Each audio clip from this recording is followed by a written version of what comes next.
Em nome do Pai, do Filho e do Espírito Santo. Amém. Amém. Ave Maria, cheia de graça, o Cheia Senhor é de convosco. Bendita sois vós entre as mulheres e bendito é o fruto do vosso ventre, Jesus. Santa Maria, Mãe de Deus, rogai por nós, pecadores, agora e na hora de nossa morte. Amém.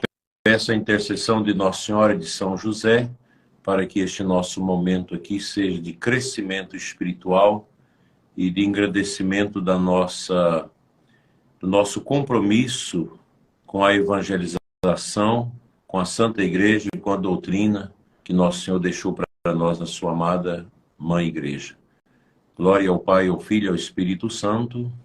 Como era no princípio, agora e sempre. Amém. Eu agradeço o seu convite, Paulo, de estar aqui. Agradeço a todos que estão conosco. Deus abençoe a todos que estão pedindo a bênção. Muitos de diversos lugares do Brasil. Várias pessoas também na minha diocese de origem, aqui também na minha diocese. E pessoas que já nos acompanham pelas nossas mídias. Então, é uma alegria poder estar com vocês. Amém, dona. Eu queria agradecer ao Senhor. Me sinto muito feliz, muito alegre como leigo, né? E ver o Senhor como um grande pastor para nós leigos, para nós da igreja no Brasil. Queria, antes de dar parte para o Senhor se apresentar, eu queria dizer que eu conheci o Senhor depois que o saudoso bispo que nós tivemos, o Dom Henrique Soares, acabou falecendo, né? Eu não conhecia o Senhor, tem outros irmãos que ajudam na evangelização, que falaram do Senhor, comecei a acompanhar, e o legal é que nosso Senhor Jesus Cristo, que a igreja nunca nos deixa desamparados. Quando um excelente pastor que nós conhecemos, o Senhor acaba fazendo nós conhecermos outro, e nós acabamos bebendo da graça, né? Foi assim também, agora recente com a perda dele também, mas todos também bebemos do carisma da Canção Nova, do Padre Jonas, né? E principalmente um sacerdote que eu acompanho muito e que me auxiliou muito na minha conversão, o Padre José Augusto, né? Então, eu fico lisonjeado de estar com o senhor aqui e agradeço imensamente por o senhor estar partilhando, porque o tema que nós vamos adentrar hoje, eu vejo as famílias despedaçadas. As famílias não têm mais vida de oração, os filhos não rezam, né? Mas antes de adentrar no tema, eu queria que o senhor se apresentasse brevemente, para que todos possam conhecer o senhor melhor, que nem todos acabam conhecendo o senhor, de onde o senhor é e tudo mais. Primeiramente, gratidão por estarmos juntos. Eu tenho a dizer que eu sou um bispo simples, sou um sacerdote simples aqui do sertão, criado numa família muito simples. Eu não sou doutor em nada, não sou mestre, não sou especializado em nada. Eu tenho meu curso seminário e a vida é o meu livro, é a minha faculdade, o povo. Então eu não estou aí nas mídias por um acaso, em razão da pandemia, que a gente começou a veicular mensagens na mídia para ajudar o povo no tempo da peste chinesa, essa insanidade que invadiu o mundo, né? Fechando a igreja, fechando tudo, oprimindo o povo. Muita gente foi oprimida, então eu acabei me tornando conhecido pelas mídias sociais, mas eu sou, antes de tudo, um sacerdote muito simples. A minha diocese de origem é Uruaçu, que a gente ama muito, tem muitas pessoas de Uruaçu aqui conosco. Depois fui nomeado pelo Papa Bento XVI, bispo de Rubiataba e Mozarlândia, onde fiquei 11 anos, desde 2008 até 2019. E estou aqui na querida diocese de Formosa há 3 anos e meio, povo maravilhoso, um clero muito abençoado, e muito feliz aqui nesta igreja. Acompanho o Encontro de Casais com Cristo em todo o Brasil. O CNBB me pediu esse trabalho e foi muito importante para mim, porque eu tive também um conhecimento maior do trabalho com as famílias em todo o Brasil. E estamos aqui.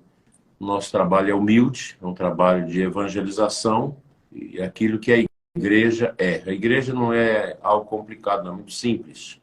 E é exatamente essa falta de simplicidade, essa falta de humildade que falta em nós, e que às vezes atrapalha o processo da ação do Espírito Santo na vida das pessoas. Eu procuro cumprir o meu papel com todos os meus pecados e miséria, por isso eu peço muitas orações de vocês, mas não faço nada mais do que aquilo que é a obrigação de um padre. E como bispo, a gente tem que ter essa vigilância e por nós mesmos a gente não dá conta. Eu não teria capacidade humana nenhuma para isso. A gente conta com a graça de Deus, com a centralidade da graça de Deus na nossa vida e a ajuda do povo, e a oração do povo no Brasil todo. O pessoal reza muito por mim. Tem muitas pessoas que nos seguem e isso nos ajuda a cumprir a vontade de Deus antes que o tempo passe. Eu estou nas mãos de Deus, até quando o Senhor nos ajudar. Amém. E o senhor também fala, né? Eu sempre ouço os mais velhos, ouço a respeito do meu pai. Meu pai tem mais ou menos a idade do senhor. Ele trabalhou muitos anos, né, numa companhia aérea, ele ia para Brasília. E ele me contava assim, a tristeza que na capital do nosso país é mil maravilha, na região central, mas se você sai na periferia, muitas pessoas passando dificuldades, famílias, né, precisando de ajuda. E isso é uma questão de contraste que acontece não só aí, mas em vários lugares. Mas o que não pode faltar é a graça de Deus, sem dúvida nenhuma. A primeira pergunta que eu queria fazer para o senhor é como nós, leigos, né, como as famílias, como as pessoas devem se preparar para o Natal, para receber Jesus. Porque Jesus já veio há 2000 anos, né, mas a gente celebra o Natal, a vinda dele, a primeira vinda novamente. Como que é preparar para receber Jesus nesse Natal nos corações? Primeiro nós temos que entender, está dando para me ouvir bem assim? Sim, aham. Primeiro nós temos que entender que a Santa Igreja de Cristo é a nossa mãe. A igreja é aquela mãe que nos alenta, que nos alimenta, que nos dá o seu amor através, principalmente da liturgia. A liturgia da igreja, ela é esse leite que nós sugamos da nossa mãe, a Santa Igreja de Cristo, o corpo místico de Cristo. E a liturgia da igreja, ela insere os filhos da igreja numa vivência da memória atualizada do mistério. A liturgia, se a gente acompanha bem, nós vamos trilhando todos os passos da revelação de Deus, desta comunicação de Deus conosco, que nos ajuda enormemente a viver a nossa comunhão com Ele, com o mistério, que nos leva a ter um reconhecimento da nossa fragilidade, mas da grandeza nossa quando somada à graça de Deus, e o amor ao próximo, o gesto de ajudar o próximo, de viver a vida também dolorosa dos irmãos. Então a nossa igreja é esta riqueza incrível. Quem conhece a Igreja Católica jamais a abandona. E quem está fora da Igreja Católica, quando conhece a igreja, não resiste sem entrar nela. Nós estamos vivendo um momento muito difícil no mundo e também na igreja. E nunca se teve tanta volta de pessoas que estavam em outras denominações para a igreja como agora. Porque nós estamos vivendo um momento também em que as pessoas estão buscando um conhecimento maior das profundezas da nossa fé cristã, e isso se dá através da patrística. E quando as pessoas conhecem Santo Agostinho, Santo Ambrósio, São Clemente Romano, São João Crisóstomo, Santo Irineu, todos esses grandes santos dos primeiros séculos da igreja, elas entendem que a verdade de Cristo está na Igreja Católica. E a Igreja Católica não pode ser medida pela régua dos pecados dos seus filhos. Eu não posso medir a igreja pela minha conduta, pela conduta do Papa, de quem quer que seja, porque nós somos frágeis. A igreja é muito maior do que nós. Então a liturgia da Santa Igreja é maravilhosa. Quando nós concluímos o tempo comum com esta solenidade de Cristo Rei e aguardamos o próximo domingo para iniciarmos o Advento, aqui começa exatamente os passos corretos que nós devemos dar para celebrar o Natal de Jesus. Não tem como celebrar a nossa vida católica, a nossa vida cristã, o Natal de Jesus, sem o itinerário litúrgico, sem a participação nas coisas santas de Deus, na liturgia de Deus. Quem conhece a liturgia católica vai compreendendo perfeitamente o que é esse mistério. Então, Paulo e irmãos que estão aqui conosco, não tem um caminho mais adequado para preparar bem o Natal de Jesus, a não ser esse da gente fazer o itinerário litúrgico. Todo o advento, que é composto de duas partes, até o dia 16 nós entramos nesse mistério da celebração da esperança do Cristo que voltará uma segunda vez, inclusive agora na glória. A volta de Cristo se dará na glória, para a manifestação derradeira da sua vitória, da sua redenção da humanidade, com a manifestação dos seus eleitos ao Pai. E do dia 17 agora até o dia 24, então nós entramos nesta preparação imediata para a celebração do Cristo que veio na carne, que nasceu pobre em Belém para nos enriquecer. Então, a vivência do Natal depende da intensidade do católico no seu processo de iniciação à vida cristã. Se eu sou uma pessoa bem iniciada, se eu conheço a grandeza do mistério da liturgia, da catequese, se a gente vai aprimorando o nosso coração nesse conhecimento, então fica muito fácil. Você compreende perfeitamente o Natal, compreende perfeitamente a questão da Páscoa, toda essa vivência perene do mistério de nosso Senhor que se manifesta na nossa vida, através da sua igreja, que Ele quis deixar para nós. É o Espírito que conduz a igreja nessa profunda intimidade com o Cristo, que é o centro da nossa fé, que é o centro da nossa vida, que nos alimenta, que nos fortalece. Esses mistérios são grandes. A gente precisa estudar. Nós precisamos começar pelo catecismo da igreja. O catecismo da igreja é fantástico. Ele vai nos dar essa capacidade de conhecer melhor a igreja para a gente melhor amá-la. Tem muita gente que diz católico, mas não conhece a igreja. Acha que a igreja é o padre. Acha que é aquele padre pecador, aquele bispo que às vezes não cumpriu com o seu papel, aquele ministro, aquela ministra, aquele diácono, aquela religiosa, que não viveu bem o seu engajamento na igreja. Você mede a igreja, como dizia no início, pela régua da vida moral, da vida ética dos seus filhos. Nós não somos a igreja. Nós somos os filhos da igreja. Nós entramos na igreja pelo batismo. A igreja é Cristo. A igreja é a epifania do ressuscitado. Então, se eu amo a igreja, eu preciso conhecer a igreja. E quanto mais eu conheço a igreja, mais eu serei um católico consciente, profundo. Então, vou ter um Natal diferente, um Natal cristão, não é um Natal pagão. Muita gente, o mundo celebra o Natal de maneira pagã. Nós, cristãos, celebramos de maneira cristã, com a boa confissão durante o tempo do advento. A gente continua na vida litúrgica, na vida sacramental, na oração, na ajuda aos pobres, na evangelização. Tudo isso vai me ajudar a celebrar bem o Natal de Jesus. Agora, se eu não tenho fé, é claro que nada disso tem sentido.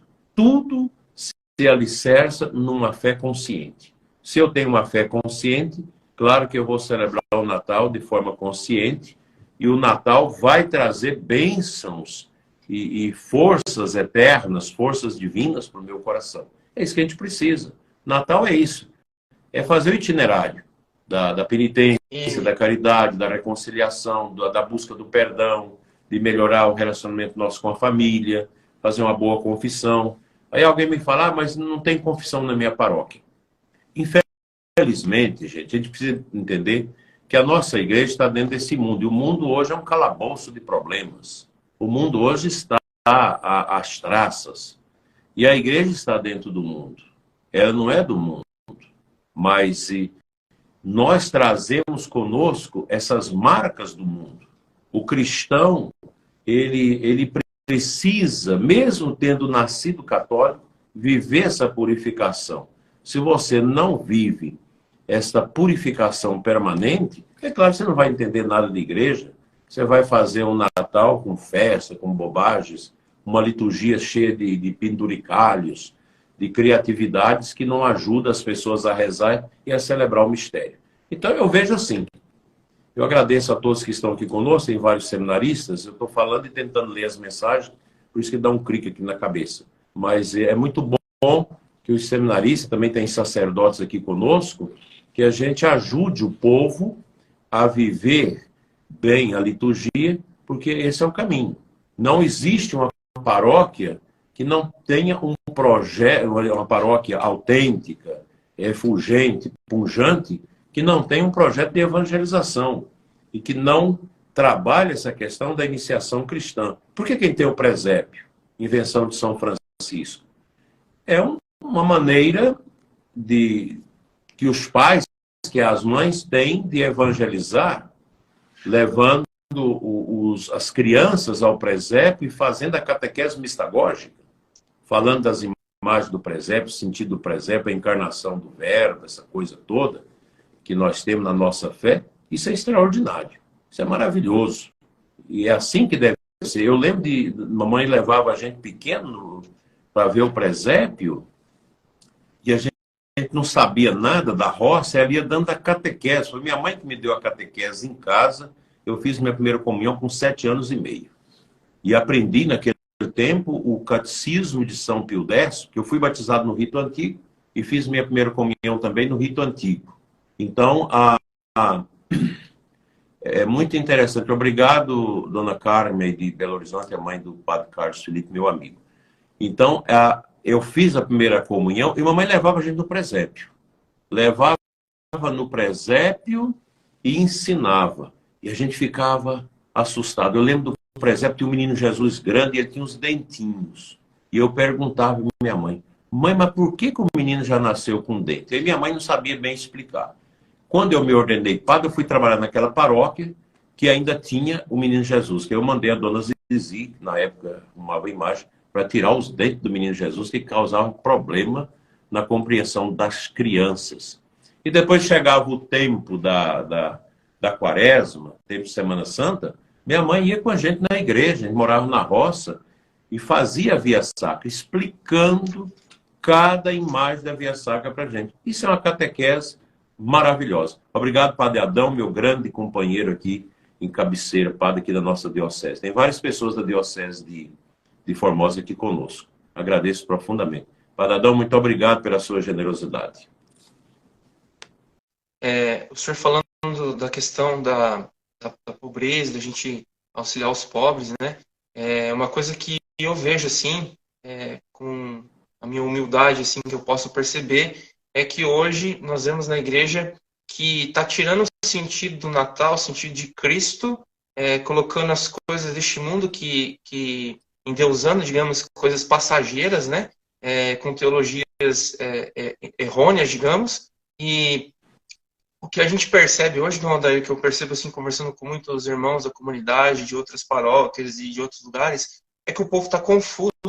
Não se sabe mais, a gente tem que ter o catecismo, tem que ter as Sagradas Escrituras ali, é um conhecimento, mas a gente percebe que o povo são ovelhas, muitas vezes, que estão se perdendo porque não tem mais um norte para apontar para Jesus de verdade. O que o senhor pode dizer a respeito disso para nós? Primeiramente, agradeço aqui o pessoal da Diocese de Juruaçu, da Diocese de Rubiataba Gonçalves, aqui da nossa querida Diocese de Formosa, pela participação e pessoas de diversos lugares do Brasil que já nos acompanham. Bem, Paulo, como eu já disse, nós vivemos um momento complicado no mundo. E não há dúvidas, desculpe que eu estou com faringite. Não tem problema. Não há dúvidas que esse mundo entra na igreja. A questão da da ideologia. Desculpa os padres, seminaristas que estão aqui conosco, a teologia da libertação já foi execrada pela igreja. Desde Bento XVI, eu fui formado na teologia da libertação e tem mais ou menos uns 15, 16 anos que eu me libertei totalmente das influências dessa ideologia, que é horrível. Então, o problema é que essa mentalidade, ela entrou no mundo da igreja, e não é só aqui no Brasil, não, em todos os lugares. Com a teologia da libertação veio o relativismo. Hoje nós vemos um relativismo, cada um quer ter sua fé, cada um quer ter sua moral. Eu não submeto a isso. Na igreja você fala, às vezes você prega sobre a teologia moral, você chega na sacristia, tem 2, 3 pessoas atrás de você te enchendo a paciência, dizendo que não concorda com o que você falou na igreja. É o relativismo. Eu quero ser católico do meu jeito. Então, eu sou a favor do aborto, eu sou a favor disso, daquilo, todas as coisas. Né? Isso é resultado da teologia da libertação, do relativismo, do secularismo, que o Concílio Vaticano II já deu uma desbastada nisso na época, condenando esta mania do ser humano moderno de criar uma ruptura com Deus, dizendo, Deus, se existe, fica lá em cima. Aqui embaixo a gente faz da nossa vida o que a gente quer. Isso é muito triste. Outro dia, a minha advogada, que é muito católica, conservadora, que faz homeschooling com a sua filha, ela me dizia, Dona Daí, a solução para melhorar a formação dos padres é os bispos fazer o homeschooling com os seus seminaristas.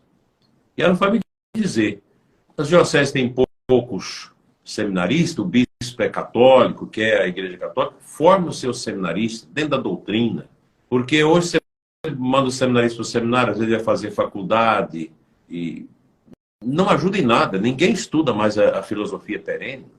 Mesmo os seminários mais alinhados com a doutrina da igreja, estão perdendo muito nisso. Como você vai estudar Kant? Como se isso fosse positivo, se é um cara que nega a verdade? Como você vai ficar estudando Freud? Como se isso fosse uma coisa boa, psicanálise, se o cara nega também a pessoa humana, reduzindo a pessoa humana a libido. Como você vai estudar Karl Marx? Porque o marxismo é uma coisa boa. Quem disse que é boa? A escola de Frankfurt, Ford de São Paulo, não é não. São ideologias contrárias a Deus que nós não podemos abraçar. A Igreja Católica tem uma filosofia, que é a filosofia perene, de Santo Tomás, de Santo Agostinho. A Igreja Católica tem um direito, que é o direito canônico, fundamentado na tradição, na Bíblia e na verdade. A Igreja Católica tem uma língua, que é o latim, a língua oficial da Igreja. A Igreja Católica tem um culto, que é a Eucaristia, os sacramentos, que une a Igreja em todos os cantos do mundo. Então, a nossa Igreja, ela tem uma identidade que está fragmentada em nossos tempos. Porque o padre, o sacerdote, precisa ser bem formado. E ele precisa entender que o padre não é dono da igreja. Não, o sacerdote é um servidor da igreja. Ele é um servo, ele é pastor. Você chega numa paróquia, você chega e está aqui, está tudo errado, eu agora vou ser um rei aqui. Não é assim. Você chega numa paróquia, eu sempre tive esse princípio, também como bispo. Você chega numa nova missão, você vai conhecer o povo, aí você vê coisas que não estão conforme aquilo que a igreja orienta. Qual a sua tarefa? Devagar, vai orientando as pessoas e vai tirando essas espécies de erro, de heresias, de apostasia, para colocar as coisas no verdadeiro trilho. Hoje, cada um quer viver o seu subjetivismo. Eu faço do jeito que eu quero. Não é assim. O padre não se pertence. Os sacerdotes que estão aqui conosco são padres muito valorosos, muito bons, seminaristas também. E a vocês, seminaristas, eu digo, não precisa ficar sofrendo com problema no seminário. Esquece as perseguições no seminário. Se você é consagrado a Nossa Senhora e no seminário não aceita, fica quieto. Se não te aceita, comungar na boca no seminário, como um seminarista me falava. Se não aceita você usar uma calça social, que o seminarista tem que ser assim, enculturado com o povo, faça tudo que o seminário te pedir, depois você ordena padre. Aí você vai ser o sacerdote segundo o coração de Jesus. Obrigado, Graziela, minha prima, que está aqui conosco. Então, nós precisamos ter esse cuidado. Hoje é preciso ter paciência, viu, caros padres e seminaristas? Porque, às vezes, o bispo tem uma postura de relaxo na pastoral, na liturgia. A gente escuta muito isso. Ou sacerdote, tenha paciência. Nós estamos vivendo um tempo difícil. A pessoa, às vezes, o sacerdote é formado numa linha difícil, o bispo também. É o tempo complicado. Tem 70 anos que aqui no Brasil nós estamos vivendo uma desconstrução da igreja, uma desconstrução da imagem do sacerdócio. O que mais o mundo persegue, a nova ordem, toda essa mentalidade da revolução cultural persegue na igreja? É o sacerdote e a Eucaristia. É aí. Aí que está o alvo do tiroteio do mundo, do paganismo em cima da igreja. O padre e a Eucaristia. Aí você escuta. Ah, porque o padre é como qualquer um de nós, não tem tanta importância do padre. Outro dia um sacerdote me dizia que trabalhou numa dessas dioceses para lá de Bagdá, que é tudo teologia da libertação, não tem vocação, não tem nada, a diocese está morrendo. Depois de 20 anos ele voltou na diocese lá, que ele colaborou, foi no domingo alegrinho, lá com a sua túnica, sua história no braço, para celebrar a missa com o povo. Chegou lá, tinha uma religiosa preparando, e ele chegou na sacristia. Ah, eu sou padre, trabalhei aqui tanto tempo, vim cá fazer uma visita ao povo, gostaria de celebrar a missa no domingo. E ela falou, não, padre, nós já preparamos a celebração da palavra, o senhor participa da celebração da palavra conosco. Quer dizer, essa irmã, ela não sabe o que é a Eucaristia, não sabe mais o que é o padre.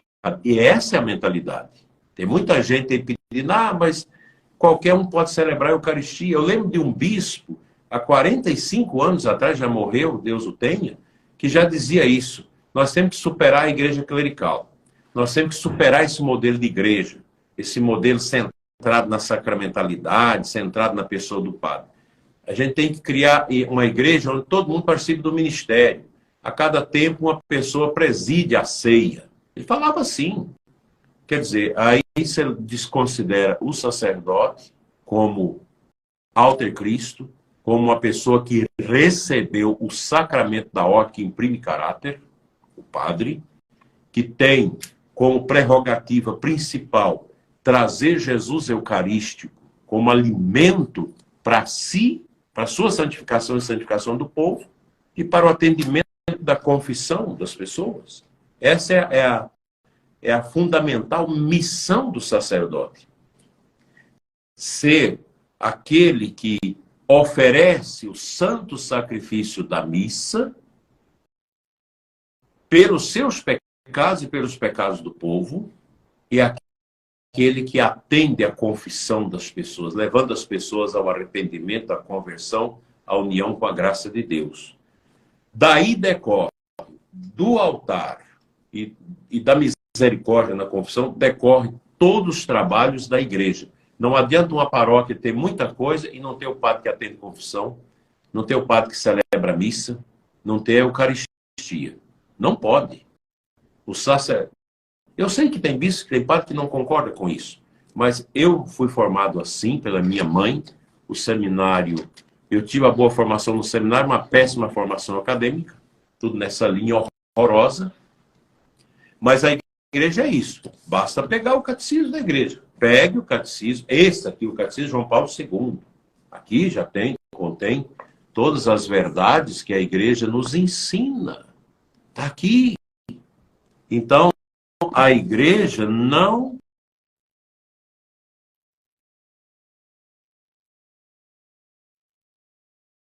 Acho que ficou mudo, Donder. Aí voltou. Voltou. Não, porque tinha um bispo me ligando aqui agora. Quando acontecer isso que alguém liga, eu desligo. Então é isso. Agora, outra pergunta, senão eu fico falando aqui, não deixo espaço às suas perguntas. A outra pergunta é, hoje, né, que você falou da questão essa questão que eu falei das ovelhas, que as pessoas, nós leigos, temos dificuldade muitas vezes para saber, que meu padre Zé Augusto fala muito, que o senhor falou do catecismo. O catecismo é um livro que a gente tem que ter de berço, do lado da cama, de cabeceira de cama, a Bíblia também. Nós estamos chegando a tempos que logo adiante nós não podemos professar nossa fé publicamente, nós não vamos ter mais a Bíblia, o catecismo, essas coisas todas. E eu quero perguntar para o senhor agora, como que é estar em família nesses tempos atuais, esses tempos difíceis que nós estamos vivendo, que já começamos a ver começamos a ver assim um início de uma perseguição, que ela está começando a engrossar o caldo, como diz o Frei Gilson, o próprio Padre José Augusto. Como que viver em família neste período atual que nós estamos tendo no momento? Eu agradeço a todos que estão conosco, pessoal de Arraia. Sim, dia 16 estarei com vocês em Arraia, caminho da costa do Bispo de Porto Nacional vizinho aqui. O pessoal está perguntando aqui. Um abraço para o Padre Deusli e o Padre Mário, nossos padres que atendem aí essa paróquia da Diocese de Porto Nacional. Então, essa questão, Paulo, ela é uma questão profunda. Eu tenho, na medida do tempo, com muitas dificuldades, porque a gente não tem tempo para ler, e se você vai ficando com uma certa idade, você não tem mais capacidade também de intelecção, de guardar conteúdos e elaborar um pensamento mais tranquilo. Então, mas o tempo nosso exige estudo. Por isso eu digo para vocês que estão aqui, o bom católico precisa de estudar. Estudar a vida dos santos, estudar... Tem um livro sobre a Eucaristia, eu aprendi muito com esse livro. Certa vez, eu era bispo novo ainda, perguntei ao grupo de jovens da paróquia, onde eu estava visitando, o que eles estavam lendo. Aí uma menina, que hoje é freira, muito boa, ela disse, daí nós estamos lendo As Excelências da Santa Missa de Frei Leonardo de Porto Maurício. Eu falei, que autor é esse? Eu não conhecia. E ela me trouxe o livro. E depois eu fui ler esse livro. É um livro de 1742, me parece, em que Frei Leonardo de Porto Maurício escreve uma carta sobre a Eucaristia ao Papa, me parece, Papa Clemente XII, XI, uma coisa assim. O livro é uma preciosidade, está aí. Agora mesmo, semana chegou para mim esse livro, que eu faço assinatura da Biblioteca Católica, mandaram para mim. Tem até um adendo que eles colocam sobre a Eucaristia, num desse livro, muito bom aqui, sobre os milagres da Eucaristia. Então, você precisa ler essas coisas. Porque muita coisa hoje que nós temos nas nossas livrarias católicas não serve para nada, a não ser para criar confusão. Então, você tem que ler coisas da tradição. Ler Santo Agostinho, ler Santo Tomás de Aquino, ler os padres da igreja. Esses livros hoje são acessíveis, tem até em PDF. A patrística está aí na internet. Se a pessoa baixa isso, imprime um caderno e leia, precisa ter tempo para ler. É um desgaste intelectual, porque as mídias, hoje essa coisa, não deixa a gente ler, infelizmente. Mas se a gente leia, o livro é muito fácil o nome. As Excelências da Santa Missa, Frei Leonardo de Porto Maurício. Tá aí, é muito fácil. Só você entrar no Google, você acha, pode comprar no Amazon, em qualquer livraria, você compra, 4, 5 dias, chega em casa. Então, é preciso ler para conhecer. Você não tem como combater o inimigo se você não conhece o inimigo. O inimigo maior hoje chama-se Revolução Cultural da Nova Ordem Mundial. Padre Paulo Ricardo, Olavo de Carvalho tem palestras boas sobre isso, para a gente compreender. E o contexto, ele não é muito bom para a igreja, porque há uma tentativa de desconstruir o cristianismo e o judaísmo do Ocidente. Porque a igreja, ela construiu a civilização ocidental. Com a nossa arte, com a nossa língua, com o nosso direito, com a nossa moral, com a nossa catequese, com a nossa teologia. Então, o Ocidente foi edificado em cima desses pilares cristãos que a Igreja Católica estabeleceu. Hoje nós somos uma sociedade fragilizada. Por quê? Porque essa mentalidade pagã, essa força da nova ordem mundial, ela está apaziguando as pessoas. Apaziguando. Os homens estão perdendo a firmeza máscula. As mães estão perdendo a força da feminilidade das mulheres. Aí você tem famílias extremamente fragilizadas, uma sociedade profundamente fragilizada por causa dessa mentalidade que vai colocando uma espiral de silêncio na cabeça das pessoas para você não acolher a verdade. O problema hoje é o problema da verdade. Nós não acolhemos a verdade. Porque há uma espiral de silêncio que, como se a verdade não existisse. É Immanuel Kant que manda hoje na cabeça dos universitários. A verdade não existe. Só fazer um adendo com relação ao que o senhor falou, né? Hoje, eu estava conversando com um colega de trabalho, né? Ele é descendente de japoneses. A gente conversa bastante sobre alguns temas, né? E o que a gente percebe, assim, dialogando bastante sobre certas coisas, é que numa escola onde tem 10 crianças, a cada 10 crianças, somente uma criança tem o pai e a mãe casados na igreja. Ou casados, assim, às vezes nem casados na igreja, mas casados. Hoje a gente vê a realidade de pais solteiros e mães solteiras. Aí você vê situações que o menino cresce, uma menina, e você quer educá-lo ou colocar até com relação à fé católica, só que as crianças, a gente percebe com essas ideologias, Dom Adair, que não gostam de ser corrigidas. Isso aí está vindo muito forte com o anticristo, eu vejo pela minha criação. Eu agradeço ao meu pai muitas vezes ele foi bravo comigo, mas eu não fiquei calejado, não fiquei doente por causa que ele acabou fazendo algo assim. E hoje a gente vê uma sociedade que até tem o padre Adriano Zandonada da Canção Nova, ele fala muito sobre a síndrome de Peter Pan. O menino que cresce, vira adulto, uma menina, e ele continua tendo a mentalidade de uma criança. Hoje a gente vê muito isso. Então isso é uma dificuldade que a gente percebe na igreja, né? E principalmente hoje as pessoas não gostam de receber correção por causa dessas questões, estou vendo dessas ideologias do marxismo, do relativismo, essas coisas. O que o senhor tem a dizer sobre isso também? Não, é isso mesmo. Se você começar a ler o que é Antônio Gramsci, você começar a ler o que é a Revolução Cultural de Antônio Gramsci, fundador do comunismo, do Partido Comunista Italiano. Nasceu em 1891, morreu em 1936. Passou 10 anos encarcerado sob a ditadura de Mussolini, e ele escreveu Os Cadernos do Cárcere.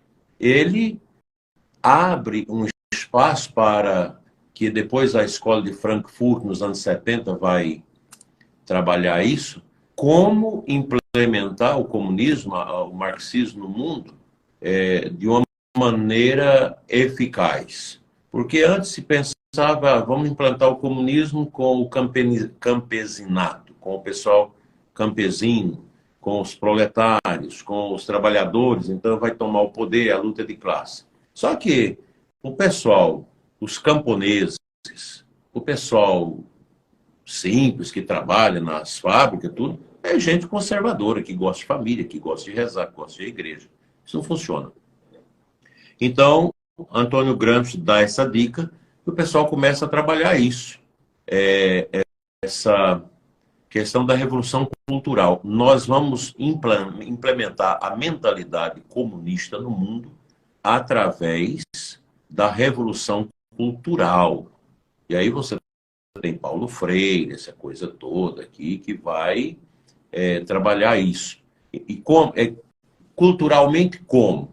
Infiltrando essas mentalidades nas universidades, nas escolas, está tudo tomado no Brasil isso. Na mídia, tudo tomado. No Ministério Público, tomado. No Judiciário, tomado. Na igreja, tomada. E vai entrando em tudo isso. Então, essa mentalidade, que é exatamente uma mentalidade que desconstrói os valores cristãos judaicos. Isso tem muitas palestras boas. Eu sugiro vocês entrar no Brasil Paralelo, esse site muito bom, tem muito estudo, muitas palestras maravilhosas sobre essas realidades que abrem a cabeça da gente.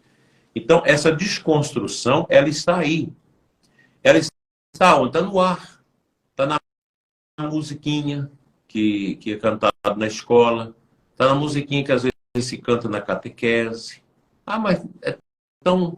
Não tem... Mas tem uma coisinha ali que já vai entrando e que vai transformando a cabeça das pessoas. Eu comecei a questionar isso há uns 16, 17 anos, quando eu era pároco, que os meninos da igreja iam para a universidade, inclusive a católica, universidades católicas, e voltavam ateus, voltavam os inimigos da igreja, com uma mentalidade de liberdade que não é própria do cristianismo. E, além do mais, com toda a liberdade, fumando maconha, tudo, aprendendo no espaço universitário.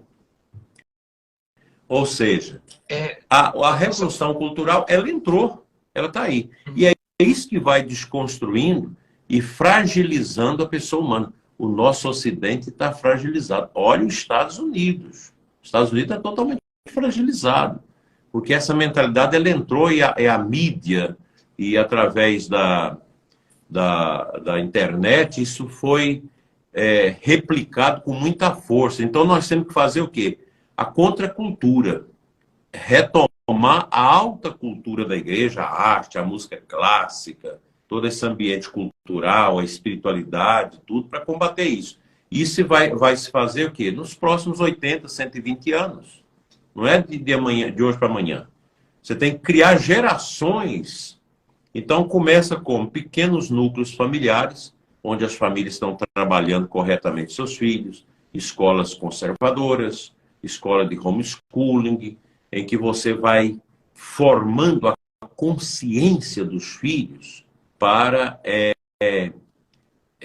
responder a esses desafios com a verdade cristã. Uma verdade cristã. Isso não se faz agora, gente. É um trabalho que vocês, leigos, vão fazendo com tranquilidade, com mansidão. Não adianta a gente querer tomar o mundo, porque o mundo foi tomado nos últimos 70 anos. 70 anos lacrando. E muitos países já acabaram. Já não tem mais volta. Venezuela, Nicarágua, Cuba, Coreia do Norte. Não tem volta. Isso aí, a gente não sabe se daqui 200, 300 anos vão conseguir mudar isso. Porque é uma doutrinação, uma coisa diabólica.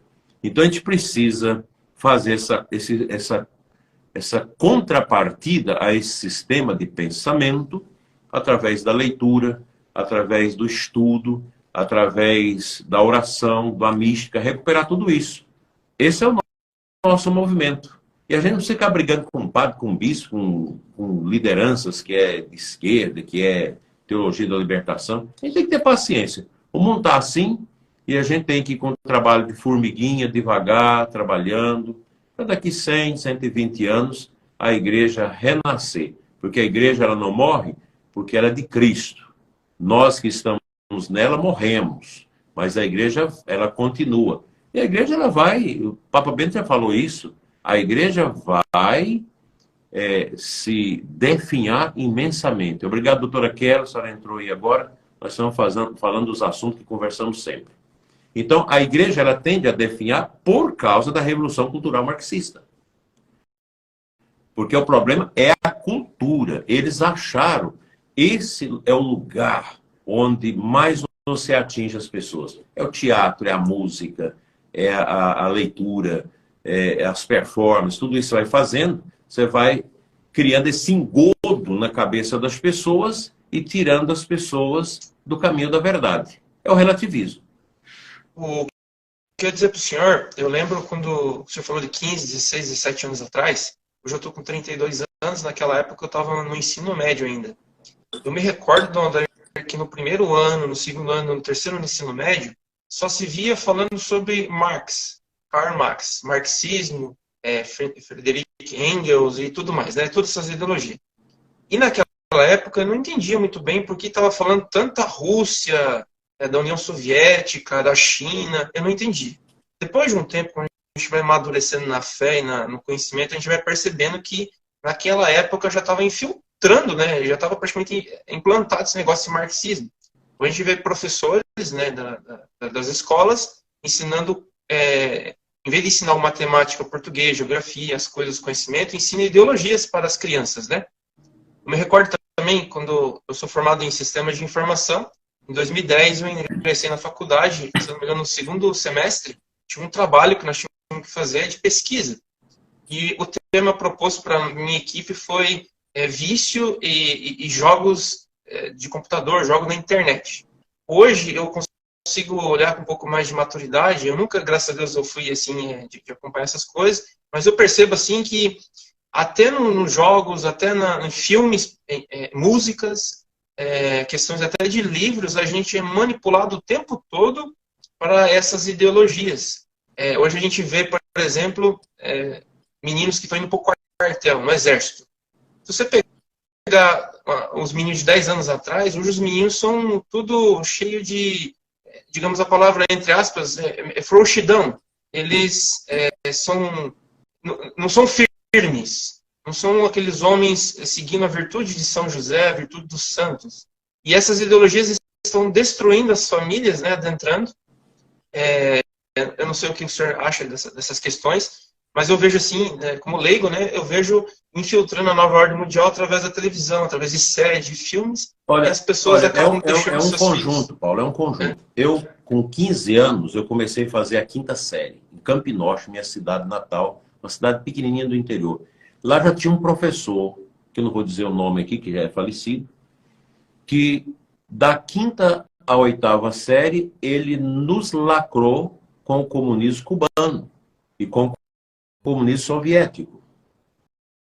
Quando eu terminei a oitava série, que fui estudar em Uruaçu, que é a cidade vizinha, estudei ele 2 anos, depois terminei em Brasília. Havia um professor, a doutora Kes daqui conhece, ela sabe quem, não vou dizer o nome, que é um comunista, que era professor de Química, Física e Biologia. Ele lacrava todo mundo sobre o comunismo como uma coisa boa, etc, etc. Eu era leigo ainda. Depois vim completar, eu entrei no seminário, vim completar o estudo em Brasília, numa escola que não existe mais, chamada Compacto, terceiro ano. Só pessoal dessa linha. Então a gente era lacrado. Aí eu fui fazer a filosofia. Graças a Deus a filosofia foi mais ou menos equilibrada, porque fui para o Rio de Janeiro, então do Eugênio Sala, aquela coisa toda. Mas quando eu caí na teologia, na PUC do Rio de Janeiro, aí era só teologia da libertação, reafirmando tudo aquilo que eu já tinha recebido de lacração. Isso é a metodologia de Paulo Freire, patrono da educação no Brasil. Então, isso é um problema, por isso que eu estou dizendo para vocês, não é um problema fácil. Vocês querem conhecer isso, tem que estudar. Estudem, procurem saber o que é o livro negro do comunismo, Revolução Cultural Marxista, vai estudar, tem muitos cursos, inclusive online na internet, que ajudam. Quanto ao Papa, eu prefiro não entrar nesse assunto, viu, Alcir? Você me desculpa, não vou entrar nessas questões, porque aí já é uma questão muito longa e complicada. Então, envolve muita coisa, muita fake news, muita coisa. Então, vamos ficar nesse assunto aqui. Então, é um trabalho que nós temos que fazer, que é um trabalho formiguinha. Nós, hoje, que estamos trabalhando isso, nós não vamos ver grandes resultados. Nós temos que plantar agora com muita paciência. Aqui no Goiás tem uma palmeira chamada gueroba. O coco coco da gueroba, às vezes, ele fica 30 anos na terra para nascer. O trabalho nosso hoje é isso. Se a gente não entrar numa situação aí terrível de, de socialismo no Brasil, não sei como vai ser isso, se a gente cair nisso aí, em 6 meses, nós vamos estar aí já no caminho da Argentina, mais um ano no caminho de Venezuela. Eu não sei como que a gente vai fazer para sair disso, porque é uma realidade muito dura, muito drástica. O pessoal de esquerda que entra nesse viés, eles perdem o amor ao próximo. Eles endeusa a ideologia, é uma ideologia deprimente, porque as pessoas passam a não ter entusiasmo, mas só na lacração. Eu conheço muita gente, meus amigos, gente também ligada ao meu sangue, que hoje estão nessa dinâmica e eles não produzem. Eles não têm um viés de positivo. Então, é contra tudo, é contra tudo. Então, eu vejo que nós precisamos crer na ação da graça de Deus, precisamos aceitar essas provações. Acho que Deus não manda nada disso para nós. Não vai Deus permitir a nossa desgraça. Mas Deus, às vezes, permite as provações para a gente amadurecer. O povo brasileiro está acordando. Eu vejo esse fenômeno de uns certos anos para cá, pessoal acordando, deixando, voltando mais para a família, voltando mais para valores, voltando mais para a pátria. O pessoal hoje está preocupado com política, isso é interessante. Que eu acho que esse movimento não teve nem na Nicarágua, nem em Venezuela, nem em Cuba, e nem Argentina. Não teve esse movimento que nós temos hoje de uma luta para valorizar a família, valorizar os filhos, valorizar a espiritualidade, valorizar a igreja. Porque um católico embrenhado nessa mentalidade, ele não tem amor à igreja. Ele quer usar a igreja para colocar ideologia. Isso não é o caminho. Então, o trabalho nosso é um trabalho de paciência, é um trabalho que requer leitura. Nós tivemos toda uma escola fraudada, a nossa educação já foi fraudada. Eu estou conhecendo a história do Brasil, como ela é, de uns 8 anos para cá. Porque fraudaram a nossa educação, com certeza. E estão fraudando hoje. Aí você vê todo o movimento contra os valores da monarquia. Você pode ver, a nossa república ela é fruto de um golpe que foi dado à monarquia, que a gente estudava a monarquia com aquela ideia de deboche, né? Hoje você começa a estudar, você começa a ver os valores que tinham ali e você começa a ver a desgraça que foi sendo colocada no Brasil depois disso.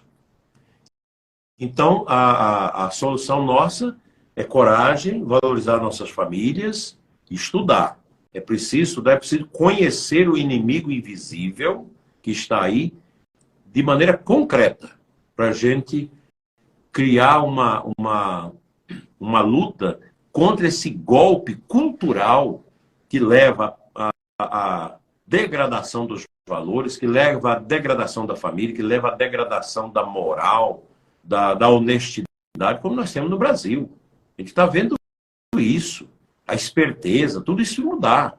Agora, não pensam vocês que a gente vai mudar isso rapidamente. É preciso muito tempo, é preciso paciência, é preciso oração, é preciso humildade, é preciso garra. Então, você que é pai, você que é mãe, precisa ter essa consciência. Hoje eu tenho aqui em Formosa, eu já celebrei, depois desses 3 anos, estou aqui, eu acho que uma meia dúzia de casamentos de jovens que estão nesses valores maravilhosos. Você faz o casamento, eu vejo na igreja, está com os filhos já, é aquela alegria com os filhos, é uma mãe que já começa a estudar com os meninos em casa, já passar os valores para as crianças, já ensinar as crianças que elas precisam ser diferentes, não como esse mundo quer. não se sentindo melhor do que o mundo, mas sendo diferentes. O que é uma pessoa conservadora? Antes isso era pejorativo. Não, o conservador é aquele que guarda, que conserva os valores que dão sustentação à sociedade e à igreja. Quem são esses valores? O valor da família, a autoridade do pai, da mãe, um pai que assume a condução da sua casa e faz a família feliz. Uma mulher que é mãe, que tem a obediência ao seu esposo. Isso não é essa coisa de machismo, não.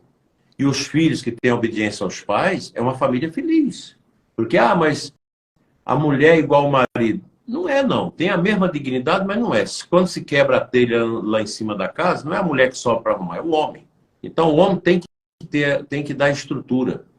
Eu tenho amigas minhas, de casais que vivem essa vida católica como deve, as mulheres dizem que a segurança delas está no marido que é forte, um marido honesto, um marido trabalhador, um marido que traz valores, né?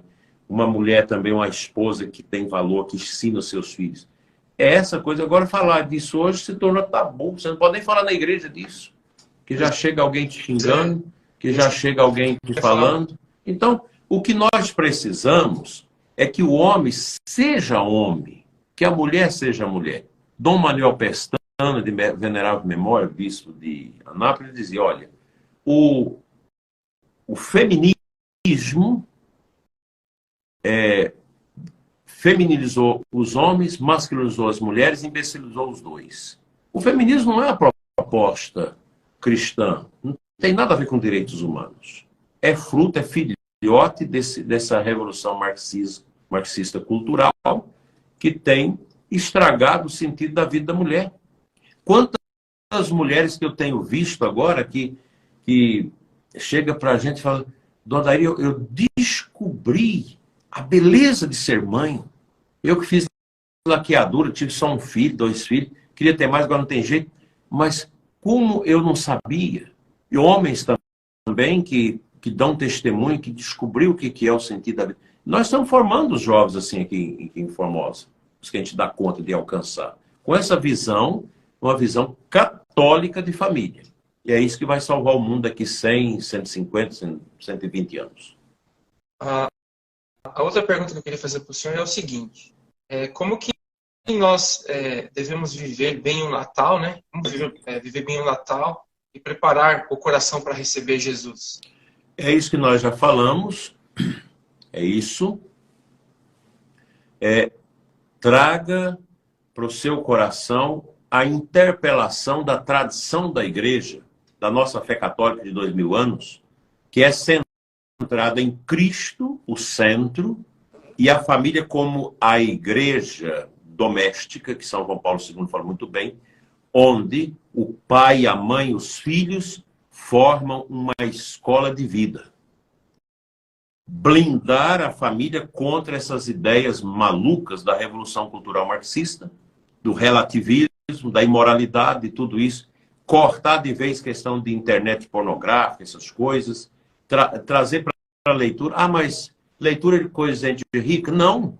Nós temos pessoas pobres e que leem muito, e que são intelectuais, que são maravilhosas. E levar a família a uma vivência despojada. Nós precisamos viver uma vida mais despojada. Quem tem dinheiro precisa ser mais despojado. Você ficar esbaldando riqueza, coisas caríssimas. Faz a caridade, ajude e traga a maior riqueza para os seus filhos, que é a formação. Que essa ninguém tira.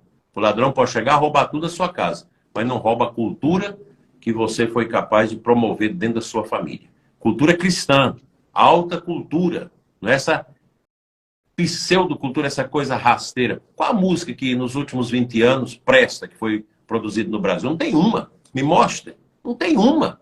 Essa classe artística nossa é toda lacrada.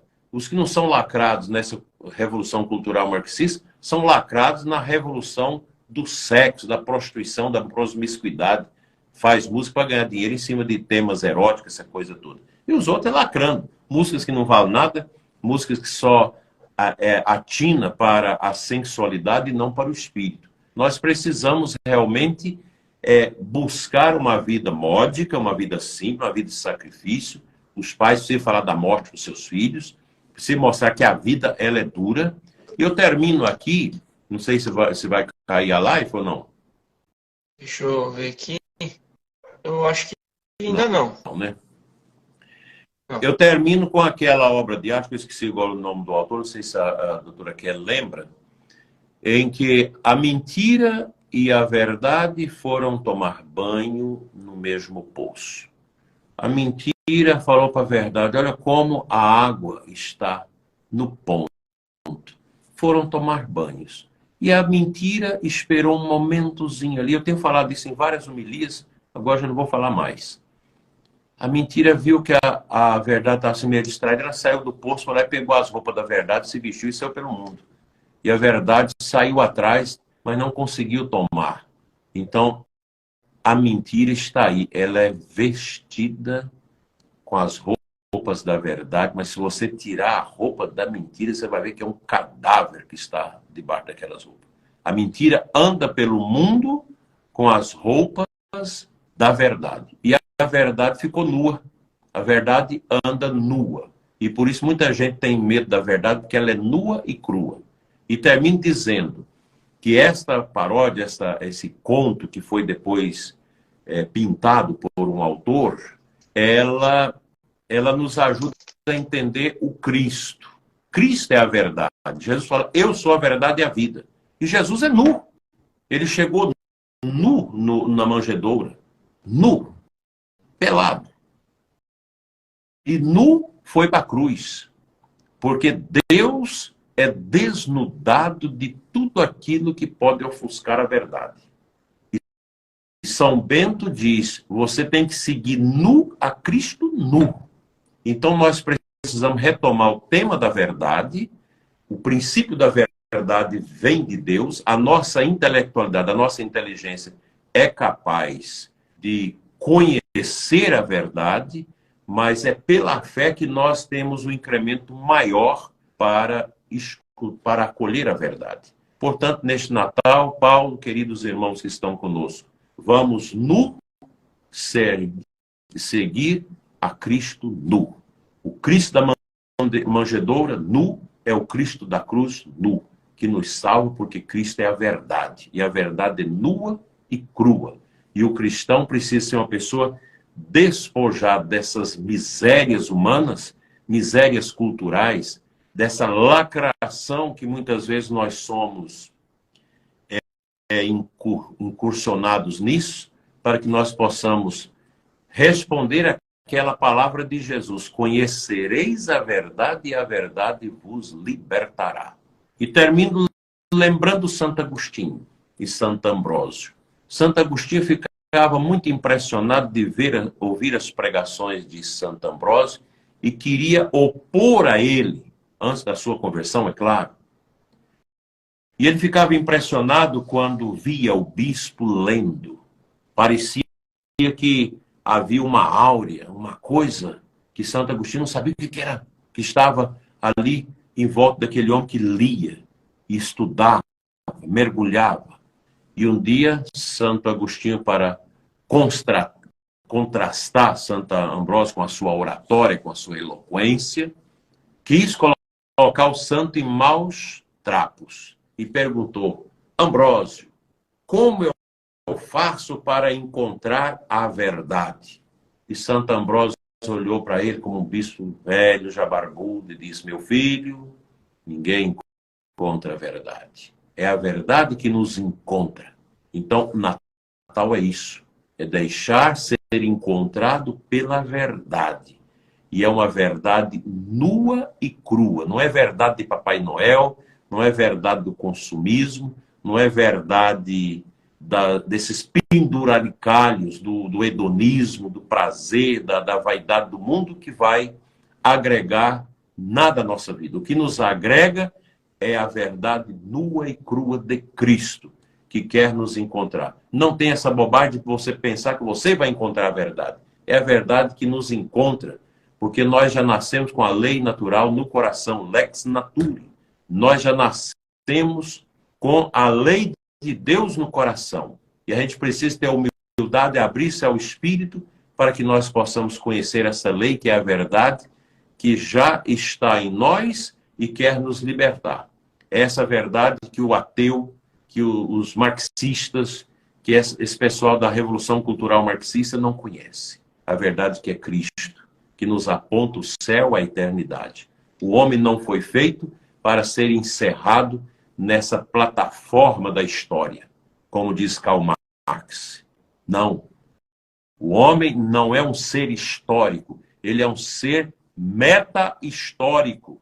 Foi criado por Deus, tem uma alma, o corpo veio dessa matéria, dado pelos filamentos genéticos de nossos pais, mas a nossa alma, ela tem sede de transcendência, de eternidade, porque ela brotou do coração de Deus.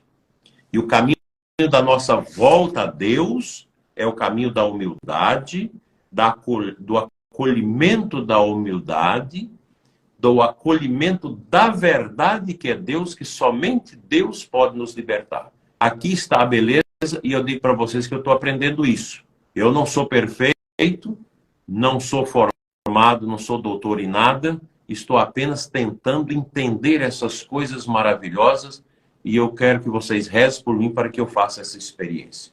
Eu acho que eu estou no caminho, e a gente espera chegar até o fim, fazendo essa experiência plena da verdade. Que tudo possa concluir com aquela palavra de Jesus. Combatemos o bom combate. Guardamos a fé e vamos agora receber a coroa do justo juiz que nos dará o Senhor naquele dia. Carta de São Paulo a Timóteo. Eu queria agradecer imensamente pelo tempo que o senhor disponibilizou para conversar conosco. Muita gente está acompanhando, né? E eu fico feliz, assim, de nós termos na igreja, como leigo, bons pastores que nos apontam, iluminam o caminho adiante para que a gente possa caminhar e buscar Jesus de verdade. Eu queria pedir para o senhor dar a bênção para nós, né?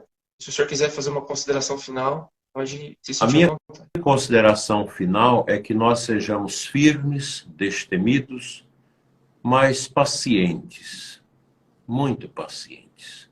Paciente com os irmãos, mesmo na família, na igreja, que não tem essa compreensão. Essa compreensão de que existe uma nova ordem, que existe um poder do mal que oprime as nossas consciências através da cultura, isso é fruto da descoberta de pessoas humildes, que foram descobrindo e foram passando para nós. Vocês lembram de Dom Henrique? Dom Henrique tinha essas consciências, era o meu amigo pessoal, tinha essa consciência. A gente precisa ir nesse caminho. Não vamos ficar guerreando, mas vamos orar. Não fica brigando aí com o padre da sua paróquia que tem essa mentalidade. Coitado, ele é vítima de um sistema. A gente precisa ter paciência. E é com a paciência que nós vamos alcançar grandes bênçãos. Eu desejo a todos um Natal de paz, um Natal feliz, um Natal abençoado. E que a gente tenha muita força, muita coragem para enfrentar os tempos difíceis, os desafios que poderão pairar sobre nós.